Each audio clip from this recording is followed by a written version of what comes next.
Muito bem, voltamos a falar direto da página do jornal Visão Espírita, no YouTube e no Facebook, para mais uma gota de Espiritismo, mais uma gota do Evangelho no Lar. Sou Fábio Pereira, uma honra, um prazer, um privilégio estar falando com todos e cada um de vocês, também na página do Centro de Estudos Espíritas Caibar Schutel, no Facebook, e na página jornalista Fábio Pereira, tanto no YouTube quanto no Facebook.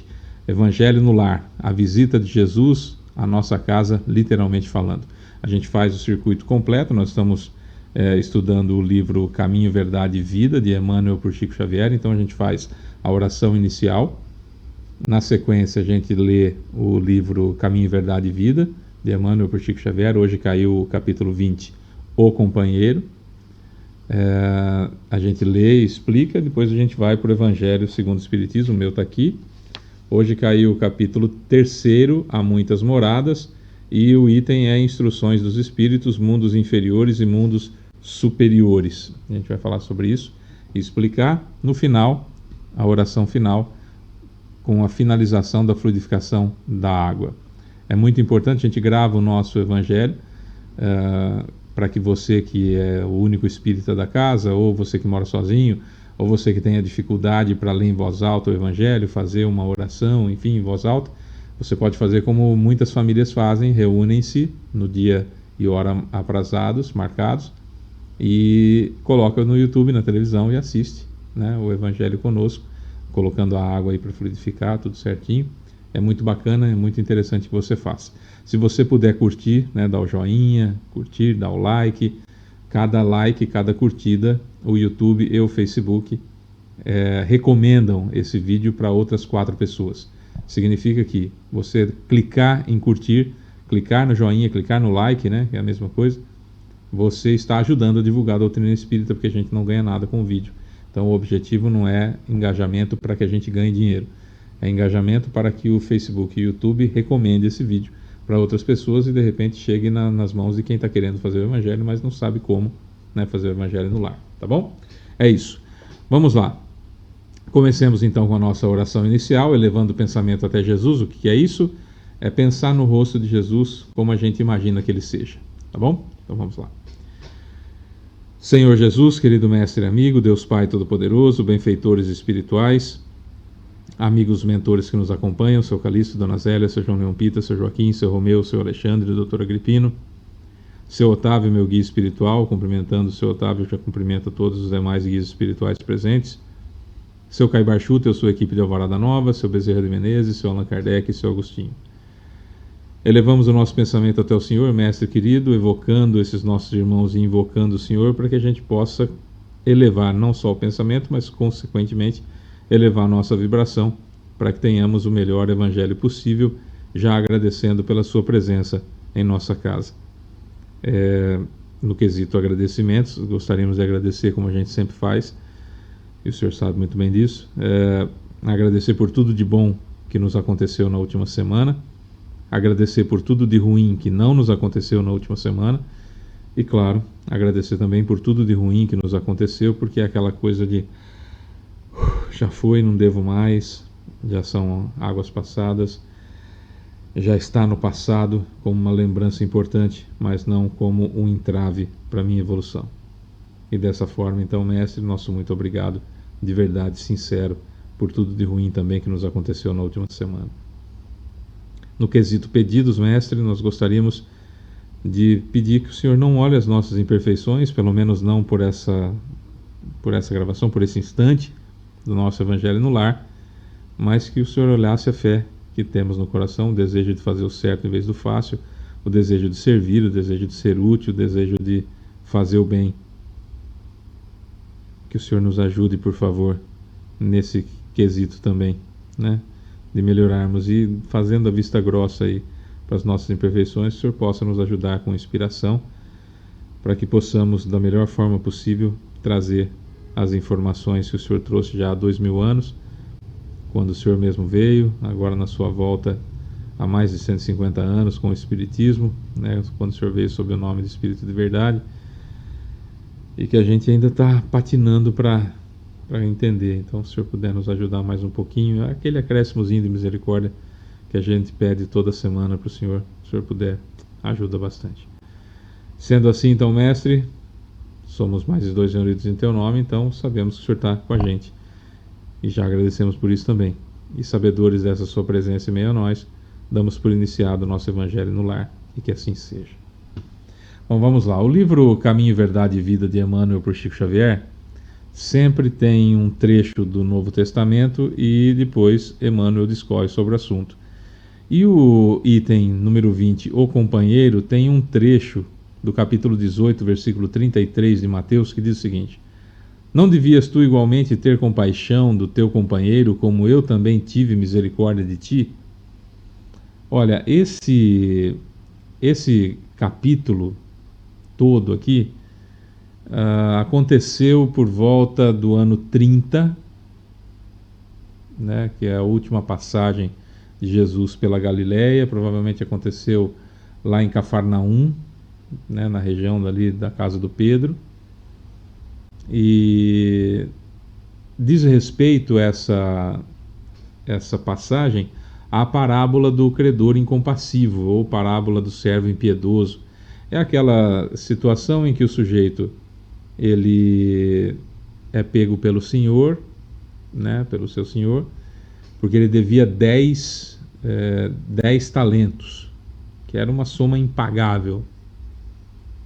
E aí ele fala: eu vou vender você, vou vender a sua esposa, seus filhos, tudo como escravo, para ressarcir um pouco do que você me deve e tal. Aí ele implora, ajoelha nos pés do credor, fala: então, se o senhor puder, o senhor é muito rico, sou pobre, me dá um pouco mais de tempo, alguma coisa, eu vou tentar pagar, não me venda como escravo e tal. E o senhor tem compaixão dele, fala: vai, você não vai me pagar mesmo, vai embora e tá tudo certo.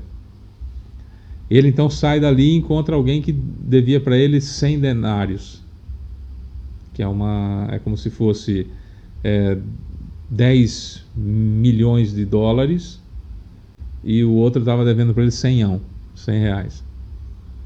E aí ele pega o cara pro pescoço e fala: você tem que me pagar, não tem jeito. Aí o cara faz a mesma coisa que ele fez, sem saber, né? Ajoelha aos pés dele e fala: então dá um tempo e tal. Ele fala: você é vagabundo, você me deve. E aí chama a guarda, chama a polícia, contando com as minhas palavras, né? E aí manda prender o cara. Como você é safado, você vai preso. Os outros viram o que aconteceu. Foram lá e contaram pro senhor dele lá. Falou: sabe aquele cara que você perdoou? O que aconteceu? O cara foi lá e fez isso. Contaram para ele. O que ele fez? Mandou chamar o servo e falou: você foi vagabundo. Você foi sem vergonha. Você foi desleal. Eu fui bom com você. Tive compaixão de você, que me devia um monte.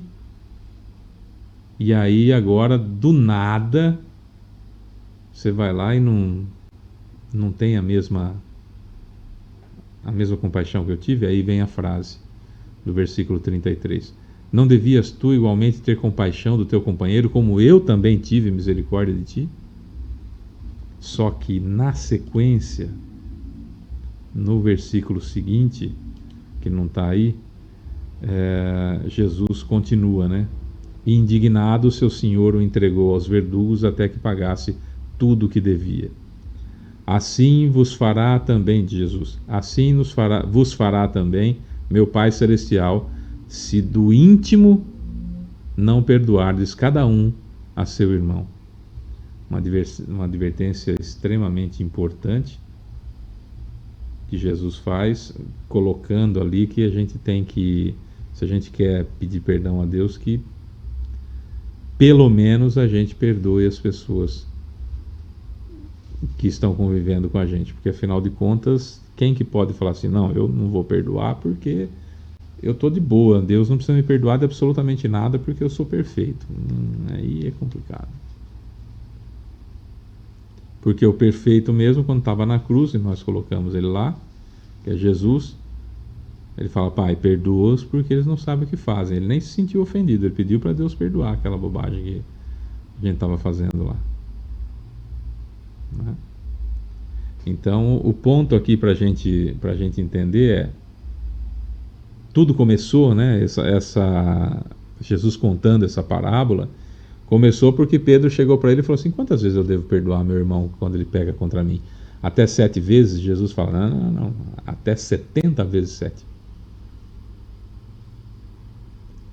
E aí começa essa discussão e tal. E aí Jesus vai e conta essa parábola. E Emmanuel pegou esse pedacinho, né, no livro Caminho, Verdade e Vida. Não devias tu igualmente ter compaixão do teu companheiro, como eu também tive misericórdia de ti? Vamos ver o que o Emmanuel fala sobre esse assunto. Em qualquer parte, não pode o homem agir isoladamente em se tratando da obra de Deus que se aperfeiçoa em todos os lugares. O Pai estabeleceu a cooperação como princípio dos mais nobres no centro das leis que regem a vida. No recanto mais humilde encontrarás um companheiro de esforço. Em casa, ele pode chamar-se pai ou filho. No caminho pode denominar-se amigo ou companheiro de ideal. No fundo, há um só Pai que é Deus e uma grande família que se compõe de irmãos. Se o Eterno encaminhou ao teu ambiente um companheiro menos desejável, tem compaixão e ensina sempre. Eleva os que te rodeiam, santifica os laços que Jesus promoveu, a bem de tua alma e de todos os que te cercam. Se a tarefa apresenta obstáculos, lembra-te das inúmeras vezes em que o Cristo já aplicou misericórdia ao teu espírito. Isso atenua as sombras do coração. Observe em cada companheiro de luta ou do dia uma bênção e uma oportunidade de atender ao programa divino acerca da tua existência. Há dificuldades e percalços e compreensões e desentendimentos? Usa a misericórdia que Jesus já usou contigo, dando-te nova ocasião de santificar e aprender. Nossa, isso é... Há dificuldades e percalços, incompreensões e desentendimentos? Usa a misericórdia que Jesus já usou contigo, dando-te nova ocasião de santificar e de aprender. Na oração inicial que a gente fez no Evangelho de hoje, como eu faço sempre, eu peço um pouquinho mais de misericórdia para ele, né? Para ele, né, para Jesus meio que não levar muito em consideração que a gente é atrasado, aquela coisa toda, né? Dar novas oportunidades para a gente. E é bem isso, né? Mas essa chamada de atenção aqui do Emmanuel é sensacional, né? Parece às vezes que a gente esquece disso. Já parou para pensar? No recanto mais humilde encontrarás um companheiro de esforço. Ou seja, não importa onde, as pessoas que estão encarnadas estão evoluindo, têm qualidades e têm defeitos. Estão lutando, estão se esforçando. Ou a vida está empurrando, ou a pessoa está se empurrando, mas estamos todos a caminho, ou no caminho. Então, no recanto mais humilde encontrarás um companheiro de esforço. Em casa, esse companheiro de esforço pode se chamar pai, ou pode se chamar filho. No caminho pode denominar-se amigo, ou companheiro de ideal, colega de trabalho, enfim. Esposo, esposa, parente. No fundo, há um só Pai que é Deus e uma grande família que se compõe de irmãos. Se o Eterno encaminhou ao teu ambiente um companheiro menos desejável, tem compaixão e ensina sempre. Eleva os que te rodeiam, santifica os laços que Jesus promoveu a bem da tua alma e de todos os que te cercam. Se a tarefa apresenta obstáculos, se está difícil para você, se a tarefa apresenta obstáculos, lembra-te das inúmeras vezes em que o Cristo já aplicou misericórdia ao teu espírito. Aquela pessoa mais difícil Lembra que Jesus, para você, teve misericórdia. Bom, você está encarnado? Está me ouvindo aí como encarnado? Está desencarnado? Desencarnou recentemente? Está encarnando na Terra? Teve encarnações na Terra? Jesus que deu essa força aí para você, amigo. Isso é misericórdia. Que merecimento, esquece. Quem de nós pode dizer assim, com toda a verdade, não, eu estou aqui por merecimento, que é isso? Eu estou aqui porque eu mereço, eu estou aqui. Será que não estamos aqui por misericórdiazinha? É mais provável que seja misericórdia. A não ser que seja um Chico Xavier, né? Aí é outra coisa. Se a tarefa apresenta obstáculos, lembra-te das inúmeras vezes em que o Cristo já aplicou misericórdia ao teu espírito. Isso atenua as sombras do coração. Essas sombras do coração, utilizando metáforas psicológicas, são basicamente os nossos fantasmas. Utilizando arquétipos, são aquela situação pior nossa, né? A sombra do nosso coração é onde a gente tem ódio, onde a gente tem rancor, onde a gente produz a violência, que pode ou não sair, mas que a gente produz, né? Há dificuldades e percalços, incompreensões e desentendimentos? Tudo bem. Usa a misericórdia que Jesus já usou contigo. Nossa, não dá nem para ficar falando muito, gente. Não dá nem para ficar falando muito. Muito boa. No capítulo 3 do Evangelho segundo o Espiritismo, Há Muitas Moradas na Casa do Pai. Esse item é extremamente interessante, evidentemente, como tudo que está no Evangelho. E aqui Kardec fez um compêndio, um resumo do ensino dos espíritos superiores. Lembra? O ensino dos espíritos superiores tem uma classificação que Kardec usa, e essa classificação é extremamente importante. Deixa eu ver se eu acho aqui que está no Livro dos Espíritos. Eu separei aqui para a gente poder ver, mas de repente, não mais que de repente, não está fácil de eu achar aqui, mas eu vou achar já, para que a gente possa ver. Escala espírita. Vamos lá. 10ª classe. Espíritos impuros. São maldosos, inclinados ao mal e ao vício, gostam de enganar, perturbar e provocar discórdias, se disfarçam, mas suas ações denunciam sua inferioridade. Essa é a 10ª classe. 9ª classe. Espíritos levianos. Frívolos, zombeteiros, intrometidos, falam muito, mas sem profundidade. Podem se comunicar com facilidade, mas suas mensagens não são confiáveis. 8ª classe. Espíritos pseudo-sábios. Pseudo quer dizer que não são, né? Pseudo-sábios. Têm alguma cultura em linguagem pretensiosa, lembram muito Rolando Lero, quem é mais velho vai saber. Passam por sábios, mas são orgulhosos e vaidosos, espalham ideias erradas com aparência da verdade. 7ª classe. Espíritos neutros, nem bons nem maus. Não fazem o bem nem o mal voluntariamente, ligados ainda à vida material e sem grandes ideais. 6ª classe. Espíritos batedores e perturbadores. Produzem efeitos físicos, batidas, ruídos, etc. Frequentemente se manifestam para chamar atenção ou divertirem-se. Não são necessariamente maus, mas costumam ser brincalhões ou ignorantes. E todo aquele que não faz efetivamente o bem, por si só já está fazendo mal, né? Aí vem a 2ª ordem, que são os bons espíritos. Aí nós temos a 5ª classe, espíritos benévolos, bondosos e bem intencionados, mesmo que não muito sábios.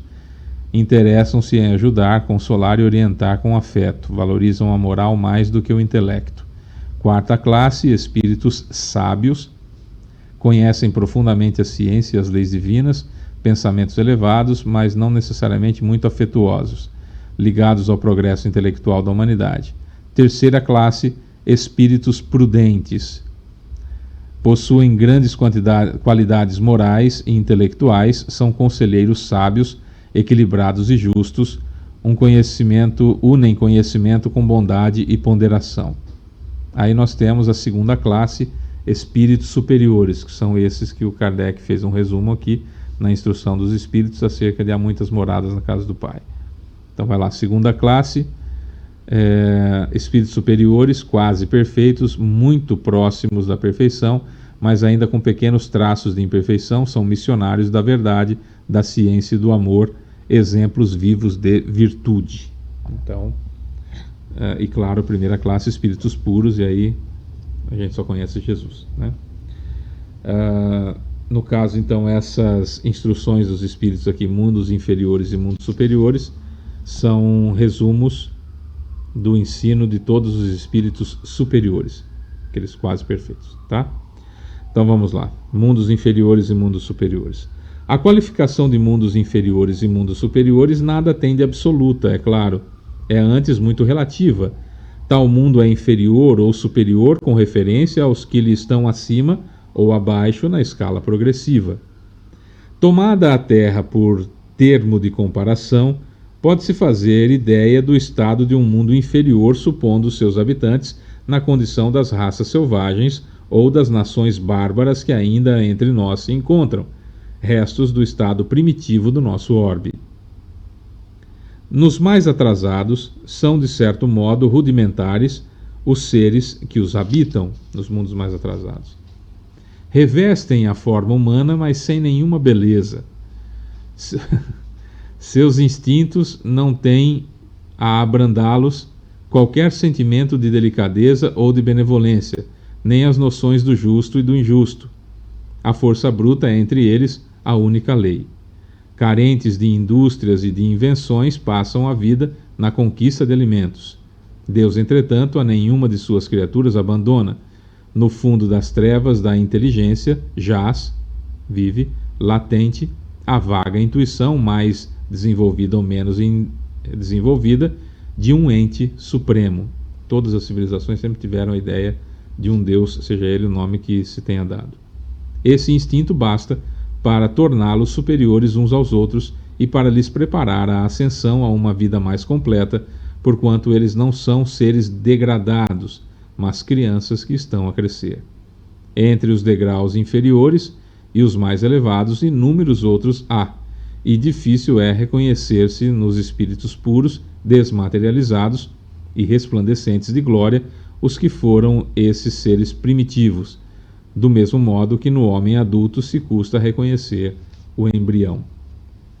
Então veja, nós temos aqui na Terra hoje, se nós formos buscar especificamente no planeta de provas e expiações, passando agora para a regeneração, nós vamos encontrar seres imperfeitos como nós.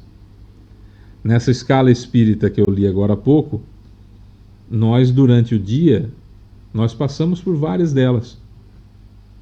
É curioso nós entendermos isso, porque veja, durante o dia, até mesmo a ideia de espírito puro, ou comportamos-nos como espíritos puros, a gente se comporta como espírito puro em determinadas situações.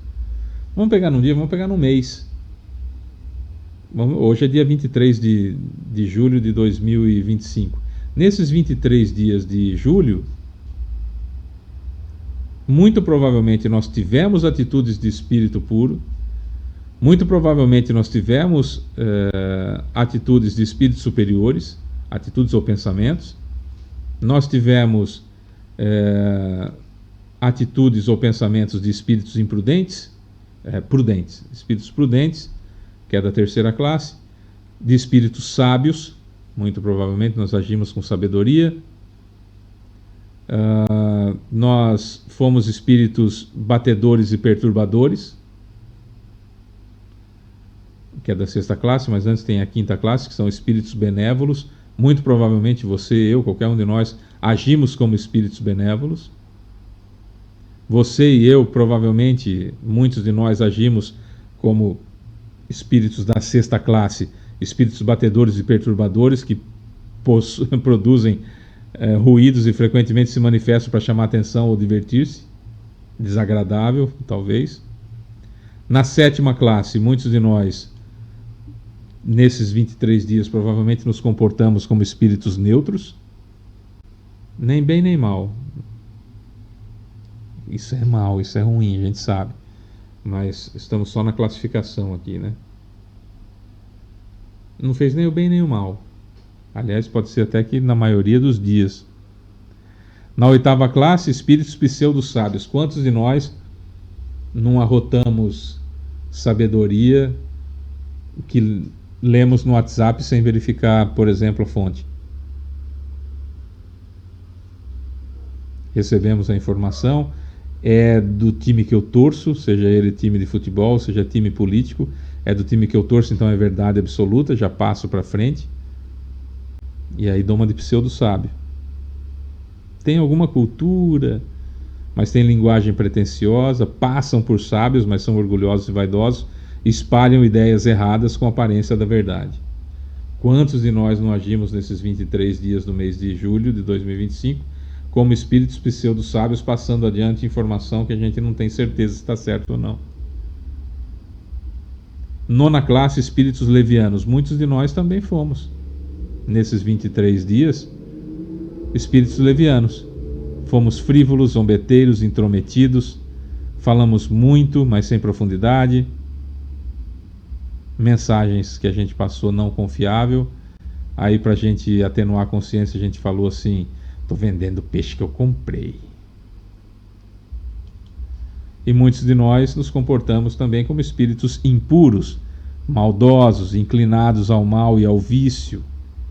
Quantos de nós cedemos aos vícios nesses 23 dias do mês de julho? Aos nossos vícios, vício de linguagem, vício de computador, vício de jogo, vício sexual, vício de comida, vício de falar mal dos outros, que aliás esse muito poucos de nós temos, né? Maldosos.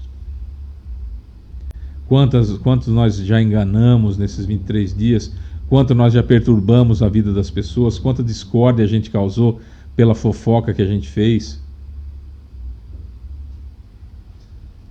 Disfarçando a nossa inferioridade. Então, só nesses 23 dias do mês de julho de 2025, muito provavelmente nós nos comportamos nos tipos de espíritos que o Kardec coloca no Livro dos Espíritos, desde a terceira ordem, espíritos imperfeitos, a segunda ordem, espíritos bons, e a primeira ordem, que só tem um, que é espírito puro, que é Jesus. Mas nós nos comportamos assim também.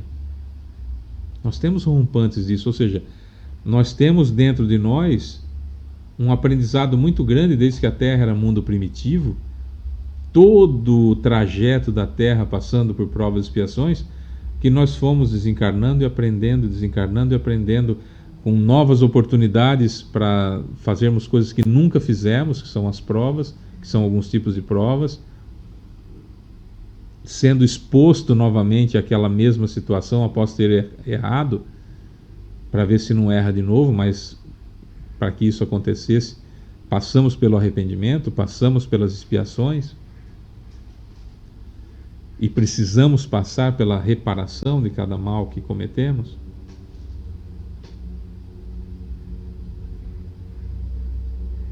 E aqui, o que une essas duas lições hoje é algo muito interessante que a gente vem falando há muito tempo.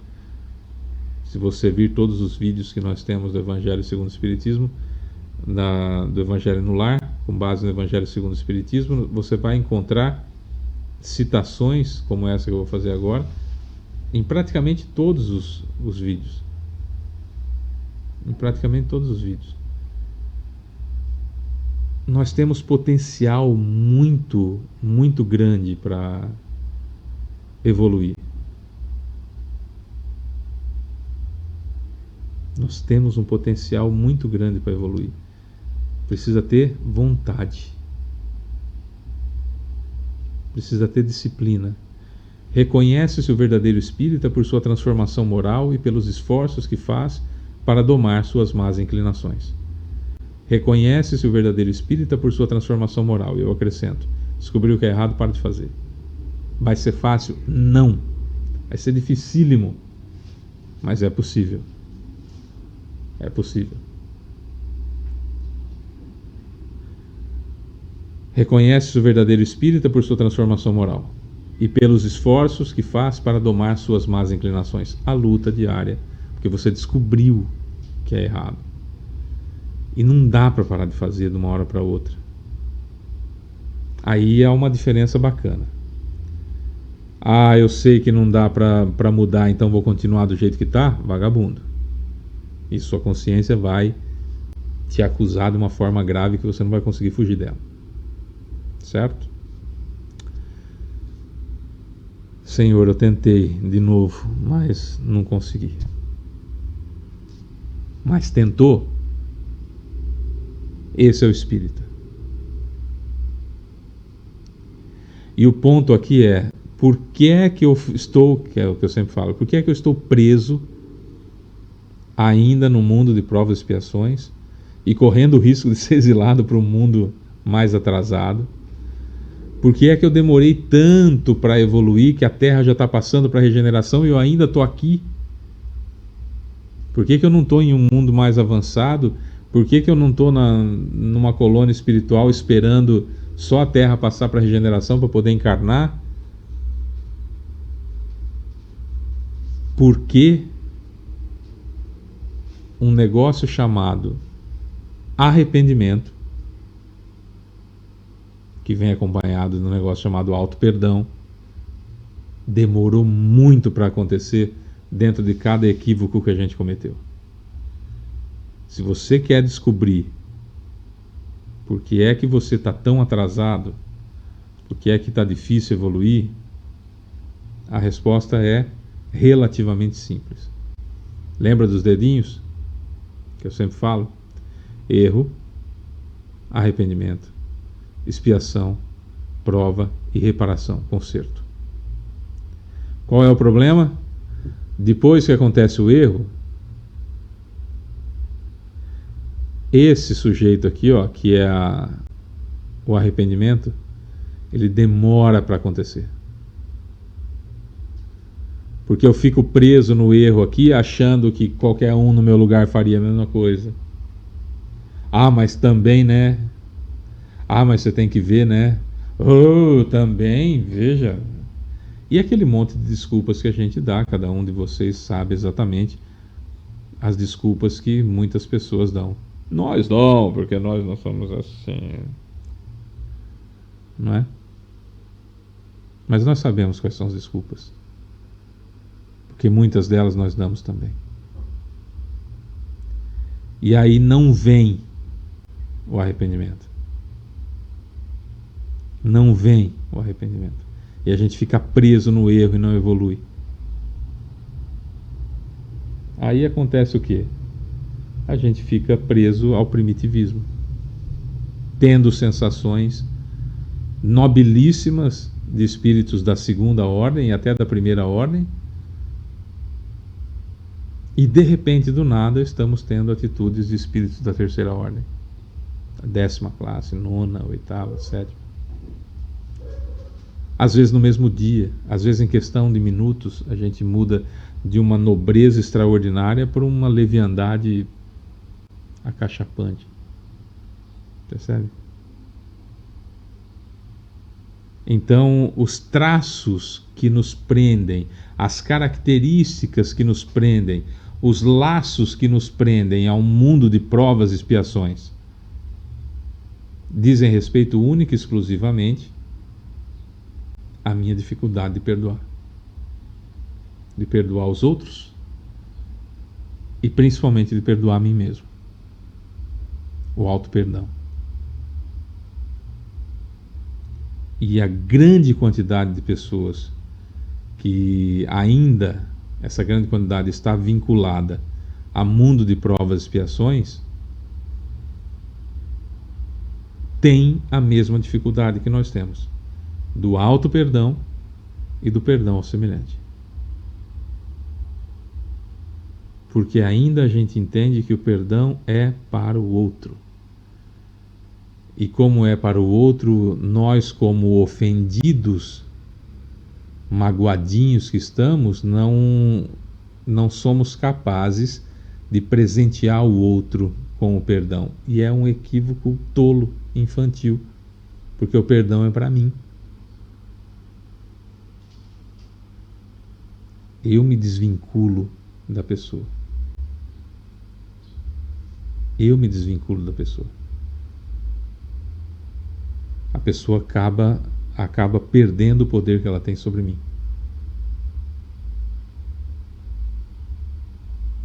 Sabe aquela situação em que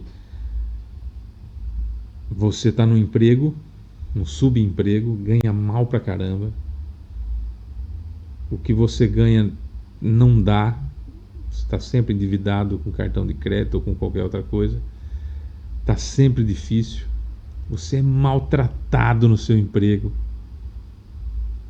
E quando você pensa em levantar a voz ou sair daquela situação de humilhação, você se segura porque aquela pessoa que está te humilhando tem poder sobre você de piorar ainda mais a sua vida, te mandando embora. Mas aí você arruma um outro emprego. E você chega até essa pessoa e fala assim: olha, eu estou indo embora. Muito obrigado pela oportunidade que você me deu até agora.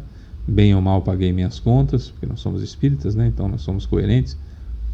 Mas eu estou indo embora, muito obrigado, Deus te abençoe.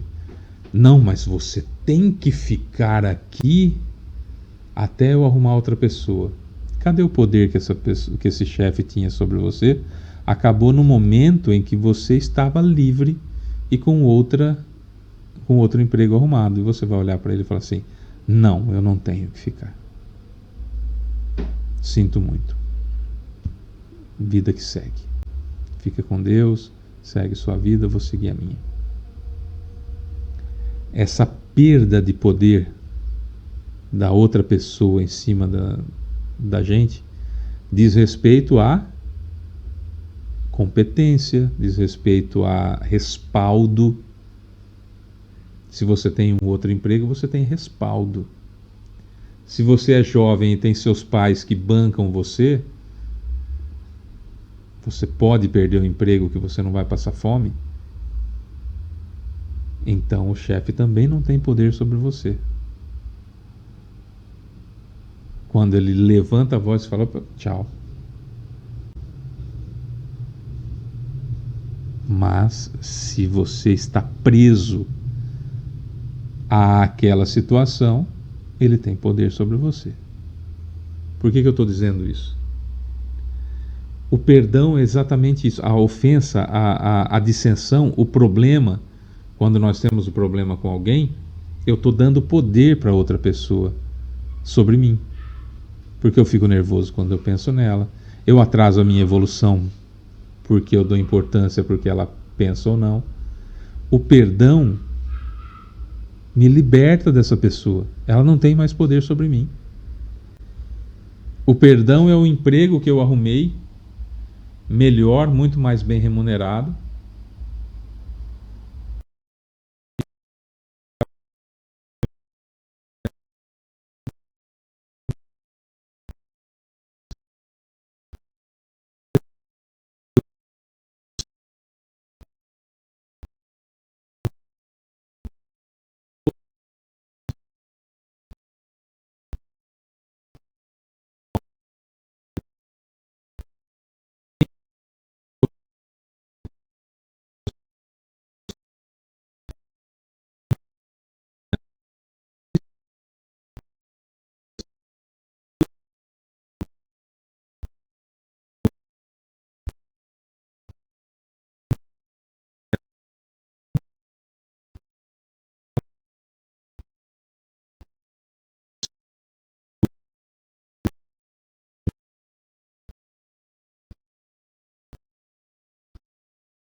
eu não passo adiante e não corrijo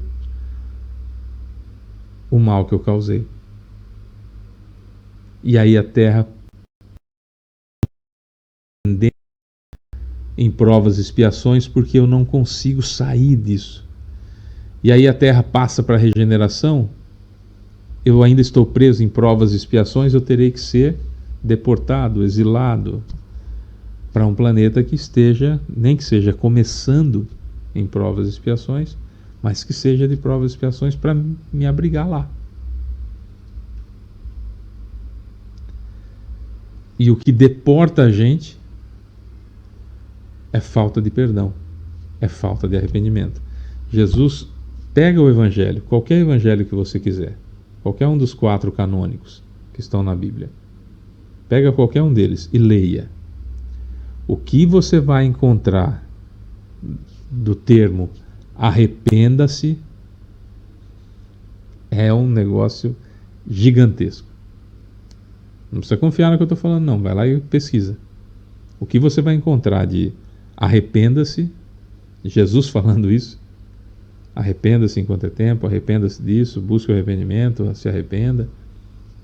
É impressionante, porque é o ponto que a gente está atrasado, a gente não vai para o resto, erro, arrependimento, expiação, prova e conserto, reparação do mal que a gente cometeu. A gente fica preso aqui, ó, porque a gente não se arrepende.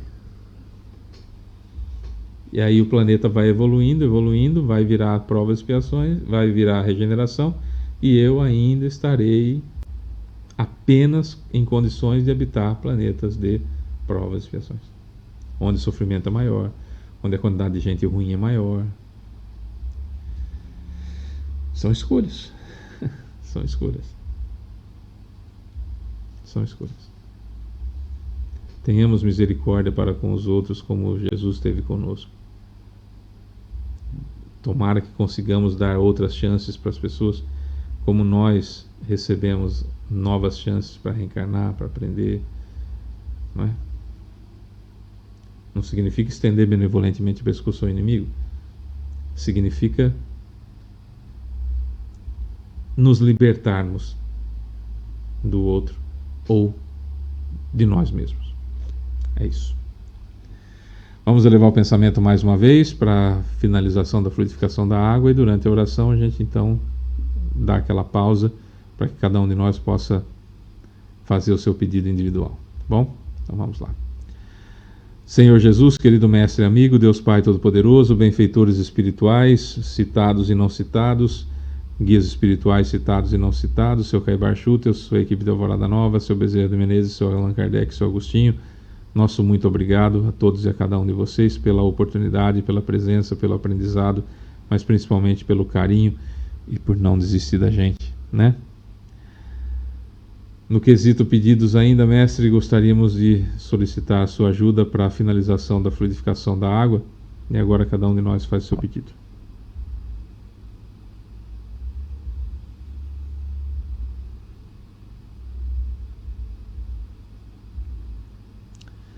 É isso. Muito obrigado, mestre, do fundo do coração. Com a sua autorização e permissão, então, encerramos o nosso Evangelho no Lar. Que assim seja. É isso, meus amores. Um beijo enorme para vocês. Toda quarta-feira tem Evangelho no Lar, a visita de Jesus à nossa casa. E todo domingo tem bate-papo sobre Espiritismo. Só que no domingo é ao vivo, é às 10 horas da manhã. Espero vocês. Fiquem com Deus. Não esquece do joia, não esquece do like, do joinha aí, do compartilhamento, do comentáriozinho. Isso ajuda bastante, tá? Tchau, gente.